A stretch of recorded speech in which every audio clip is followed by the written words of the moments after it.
7h20, voilà, 7h26 sur France Culture.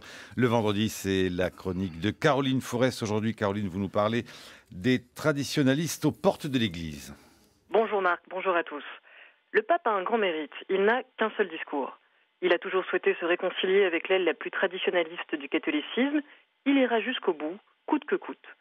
Le coup étant de revenir sur les avancées de l'esprit Vatican II. Ceux qui le prédisaient lorsque Benoît XVI est venu en France ont été jugés alarmistes. Pourtant, leurs prédictions ne reposent sur aucune boule de cristal.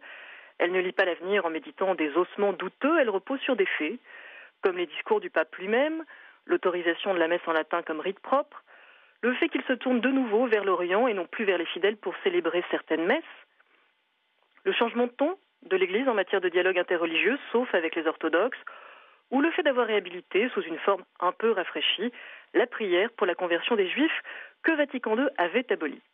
Bref, les signes sont là, ils sont nombreux et ils se confirment. Les propos négationnistes de Richard Williamson n'ont pas empêché la levée de l'excommunication qui pesait sur les 4 évêques ordonnés par Monseigneur Lefebvre en 1988, ce qui avait provoqué à l'époque le schisme.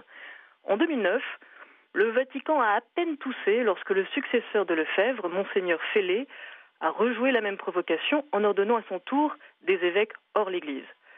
Loin de reculer, les négociations avec le dernier carré des traditionalistes avancent comme jamais. Le Figaro y a consacré une pleine page mercredi sous le titre « Début des négociations secrètes entre le Vatican et les intégristes ». Petit signe des temps, à l'intérieur de l'article, le mot intégriste est désormais mis entre guillemets.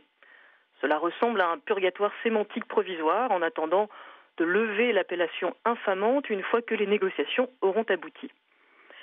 Elles commencent aujourd'hui dans une salle de la réunion de la Congrégation pour la doctrine de la foi et vont se dérouler probablement sur plusieurs mois, sous l'œil avisé de hauts dignitaires jésuites, dominicains, mais aussi du vicaire général de l'Opus Dei.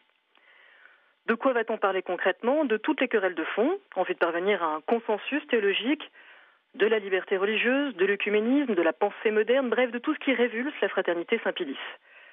Monseigneur Fellé, son supérieur, a déjà annoncé la couleur, je le cite, « La réalité de la crise de l'Église est admise, pas les remèdes.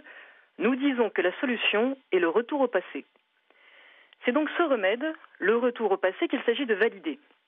Et sur ce point, les divergences entre le nouveau pape et les traditionalistes sont plus minces que jamais. Ennemi du relativisme, Benoît XVI souhaite revenir à une lecture littéraliste de Vatican II pour purger la réforme de son esprit moderniste, responsable selon lui de tous les maux. Il vient par ailleurs de tendre la main aux anglicans qui souhaiteraient rejoindre le giron de l'Église catholique par dégoût pour le fait que certains prêtres anglicans acceptent désormais le mariage gay.